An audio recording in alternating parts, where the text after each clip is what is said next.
क्या आपने कभी सोचा है कि रामायण में एक ऐसा पात्र भी है जो हर पल साथ था, हर युद्ध में आगे खड़ा था, हर बलिदान में सबसे आगे था, फिर भी जिसकी शक्तियों को कभी पूरी तरह समझा ही नहीं गया? आज हम उस महान योद्धा, उस परम त्यागी और उस अद्भुत भाई की अनसुनी गाथा को उजागर करेंगे, जिसकी दिव्यता अक्सर राम, सीता और हनुमान की कहानियों में कहीं खो जाती है। तैयार हो जाइए, क्योंकि आज हम लक्ष्मण की उन अनजानी शक्तियों को जानेंगे जो रामायण में लिखी तो हैं, पर कहीं नहीं जातीं। यह सिर्फ एक कहानी नहीं, बल्कि त्याग, समर्पण और अलौकिक बल का एक प्रेरणादायक अध्याय है, जो आपको जीवन के गहरे अर्थों से परिचित कराएगा। बहुत कम लोग जानते हैं कि लक्ष्मण आदिशेष के अवतार थे, वही शेषनाग जिन पर भगवान विष्णु क्षीरसागर में शयन करते हैं। यह सिर्फ एक प्रतीकात्मक रूप नहीं, बल्कि अनंत सहन शक्ति, अडिग धर्म और ईश्वर को धारण करने की शक्ति का प्रत्यक्ष प्रमाण है। इसका अर्थ है कि लक्ष्मण केवल एक मनुष्य नहीं थे, बल्कि स्वयं भगवान विष्णु के आसन, उनके आधार का मानवीय रूप थे। वे राम की दिव्यता को धरती पर स्थिर रखने वाले स्तंभ थे। उनकी उपस्थिति ही राम के अवतार को पूर्णता प्रदान करती थी। शेष नाग का अवतार होने के नाते लक्ष्मण में पृथ्वी को धारण करने की क्षमता थी। ये क्षमता उनके भीतर असीम धैर्य और स्थिरता के रूप में प्रकट हुई।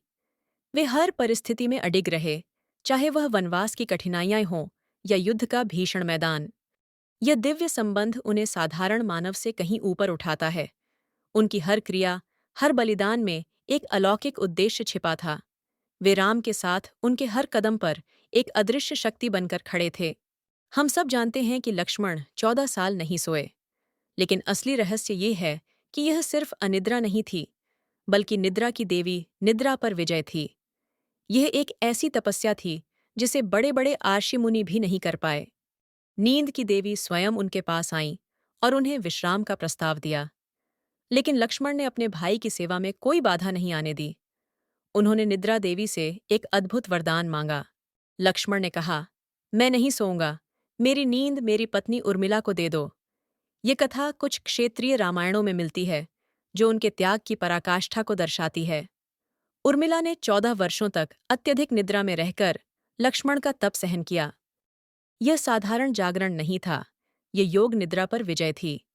लक्ष्मण ने अपनी इच्छा शक्ति से अपनी शारीरिक आवश्यकताओं पर पूर्ण नियंत्रण प्राप्त कर लिया था। यह उनकी मानसिक दृढ़ता और आध्यात्मिक शक्ति का अद्वितीय उदाहरण है। इस तपस्या ने उन्हें अजेय बना दिया। बिना सोए लगातार 14 वर्षों तक राम की सेवा करना, उनकी रक्षा करना, यह किसी साधारण मनुष्य के बस की बात नहीं थी। यह उनकी दिव्य शक्ति का ही परिणाम था। लक्ष्मण रामायण के सबसे कम बोलने वाले पात्रों में से एक हैं। उन्होंने कभी अपने दुहक का वर्णन नहीं किया, पत्नी से बिछड़ने का शोक नहीं जताया, वनवास की पीड़ा पर शिकायत नहीं की। उनकी चुप्पी उनकी सबसे बड़ी शक्ति थी। शास्त्रों में कहा गया है कि मौन में संचित ऊर्जा वाणी से अधिक शक्तिशाली होती है। लक्ष्मण का मौन उनके गहरे चिंतन, उनके अटूट संकल्प और उनके असीम धैर्य का प्रतीक था। वे शब्दों से नहीं, बल्कि अपने कर्मों से बोलते थे। उनकी चुप्पी में एक गहरा अर्थ छिपा था। यह उनके त्याग की पराकाष्ठा थी, जहां उन्होंने अपने व्यक्तिगत सुख-दुहक को राम की सेवा के आगे गौण कर दिया था। वे जानते थे कि उनका उद्देश्य राम के धर्म की स्थापना में सहायक बनना है। ये मौन उनकी आंतरिक शक्ति का प्रमाण था। जब अन्य पात्र अपनी भावनाओं को व्यक्त करते थे, लक्ष्मण शांत रहकर अपने कर्तव्यों का पालन करते थे। उनकी यह खामोशी ही उन्हें एक अद्वितीय चरित्र बनाती है। उनके मौन में ही उनकी भक्ति, उनका प्रेम और उनका समर्पण छिपा था। वे जानते थे कि कुछ भावनाएं इतनी गहरी होती हैं कि उन्हें शब्दों में व्यक्त नहीं किया जा सकता। उनका मौन ही उनकी सबसे बड़ी अभिव्यक्ति थी। लक्ष्मण रेखा कोई साधारण रेखा नहीं थी। वह मंत्रों से बनी एक ऊर्जा सीमा थी, राक्षसी शक्तियों को रोकने वाला एक अग्नि कवच और धर्म की रक्षा करने वाली एक आध्यात्मिक दीवार थी। इसे खींचने के लिए शुद्ध मन, तप और दिव्य अधिकार चाहिए था। हर कोई लक्ष्मण रेखा नहीं खींच सकता था। ये लक्ष्मण की तपस्या, उनकी पवित्रता और उनकी दिव्य शक्तियों का परिणाम था। ये रेखा केवल भौतिक बाधा नहीं थी, बल्कि एक आध्यात्मिक सुरक्षा चक्र था। यह रेखा दर्शाती है कि लक्ष्मण के पास न केवल शारीरिक बल था, बल्कि वे आध्यात्मिक शक्तियों के भी ज्ञाता थे। उन्होंने अपनी तपस्या और मंत्रों के ज्ञान से इस अभेद्य सुरक्षा कवच का निर्माण किया था।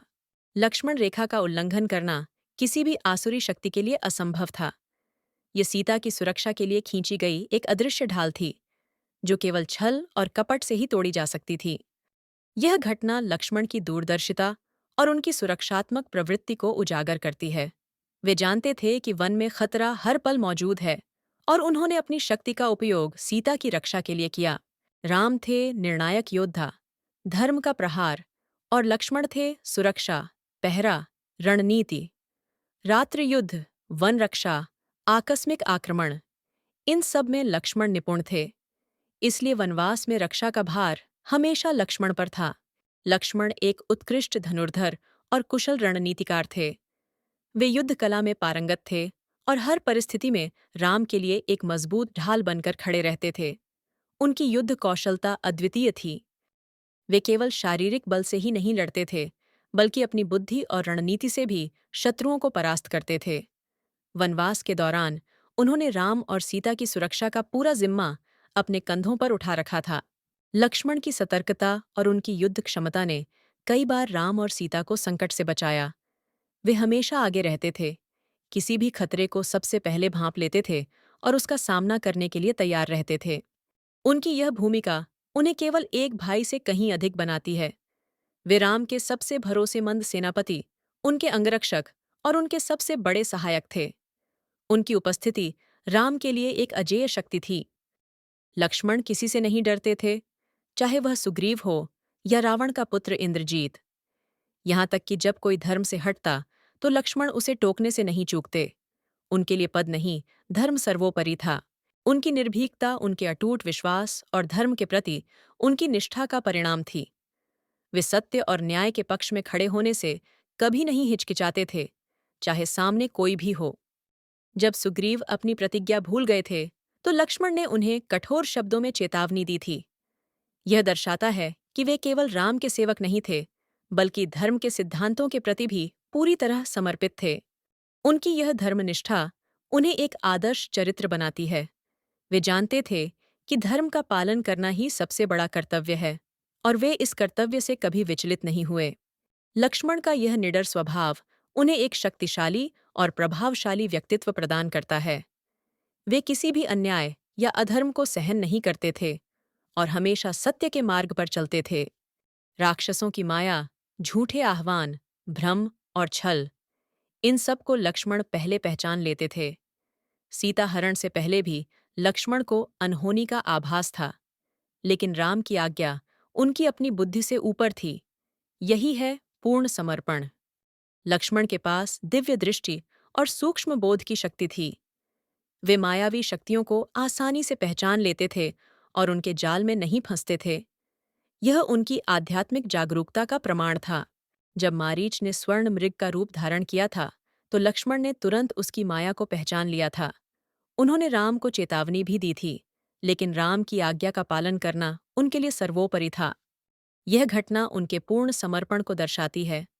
वे जानते थे कि क्या सही है, लेकिन राम की आज्ञा का पालन करना उनके लिए किसी भी व्यक्तिगत विचार से अधिक महत्वपूर्ण था। यह उनकी भक्ति की पराकाष्ठा थी। उनकी दूरदर्शिता और माया को पहचानने की क्षमता उन्हें युद्ध में एक अमूल्य संपत्ति बनाती थी। वे शत्रुओं के छल कपट को पहले ही भांप लेते थे और राम को सचेत करते थे। इंद्रजीत कोई साधारण योद्धा नहीं था। वह अदृश्य होकर युद्ध करता था और देवताओं को भी हरा चुका था। किंतु शास्त्रों के अनुसार इंद्रजीत का वध केवल वही कर सकता था जो युद्ध के नियमों का पूर्ण पालन करे। लक्ष्मण ने यज्ञ के समय आक्रमण नहीं किया, नियमों के अनुसार युद्ध किया और तभी उसे पराजित किया। यही कारण है कि इंद्रजीत का वध लक्ष्मण के हाथों हुआ। यह उनकी धर्मनिष्ठा और युद्ध कौशल का प्रमाण है। इंद्रजीत को वरदान था कि उसे केवल वही मार सकता है जिसने 14 वर्षों तक नींद और भोजन का त्याग किया हो। लक्ष्मण ने अपनी निद्रा विजय और तपस्या के कारण ही इंद्रजीत को परास्त करने की शक्ति प्राप्त की थी। ये वध केवल शारीरिक बल का प्रदर्शन नहीं था, बल्कि धर्म के नियमों का पालन करने और तपस्या के फल का परिणाम था। लक्ष्मण ने अपनी तपस्या से वह शक्ति अर्जित की थी जो किसी और के पास नहीं थी। इंद्रजीत का वध रामायण के सबसे महत्वपूर्ण युद्धों में से एक था। लक्ष्मण ने अपनी अद्वितीय शक्ति और धर्मनिष्ठा से इस असंभव कार्य को संभव कर दिखाया। यह उनकी वीरता और पराक्रम का सर्वोच्च उदाहरण है। लक्ष्मण को क्या मिला? न राज्य, न सिंहासन, न पूजा, न प्रसिद्धि, लेकिन उन्होंने सब कुछ दिया। इसे कहते हैं निष्काम कर्म, जो भगवान श्री कृष्ण गीता में बताते हैं। राम आदर्श हैं, हनुमान भक्ति हैं, लेकिन लक्ष्मण त्याग की वो परिभाषा है जिसे शब्दों में नहीं बांधा जा सकता। लक्ष्मण ने कभी किसी फल की इच्छा नहीं की। उन्होंने अपना जीवन राम की सेवा और धर्म की स्थापना के लिए समर्पित कर दिया। उनका हर कार्य निस्वार्थ भाव से प्रेरित था। उन्होंने अपने व्यक्तिगत सुख, अपनी पत्नी और अपने राज्य का त्याग कर दिया। उन्होंने 14 वर्षों तक राम के साथ वनवास भोगा, बिना किसी शिकायत या अपेक्षा के। यह त्याग की पराकाष्ठा है। शायद इसलिए उनकी शक्तियां छुपी रहीं, क्योंकि सच्चा बल हमेशा शांत होता है। लक्ष्मण का जीवन हमें सिखाता है कि सच्चा महानता प्रसिद्धि में नहीं, बल्कि निस्वार्थ सेवा और त्याग में निहित है। उनका जीवन एक प्रेरणा है कि कैसे बिना किसी अपेक्षा के अपना कर्तव्य निभाया जा सकता है। लक्ष्मण का त्याग हमें यह सिखाता है कि सच्चा प्रेम और भक्ति क्या होती है। लक्ष्मण का चरित्र हमें सिखाता है कि कैसे एक व्यक्ति अपने कर्तव्यों के प्रति पूर्ण रूप से समर्पित हो सकता है। उनकी सहनशीलता, उनकी निडरता, उनकी धर्मनिष्ठा और उनका निस्वार्थ प्रेम हमें आज भी प्रेरित करता है। वे केवल राम के भाई नहीं, बल्कि उनके सबसे बड़े समर्थक, उनके रक्षक और उनके सबसे गहरे मित्र थे। उनका जीवन एक ऐसा महाकाव्य है जो हमें त्याग, समर्पण और अटूट विश्वास का महत्व सिखाता है। उनकी अनसुनी शक्तियाँ हमें यह बताती हैं कि कभी-कभी सबसे शक्तिशाली लोग वे होते हैं जो शांत रहते हैं, जो पीछे खड़े होकर समर्थन देते हैं और जो बिना किसी अपेक्षा के अपना सब कुछ न्योछावर कर देते हैं।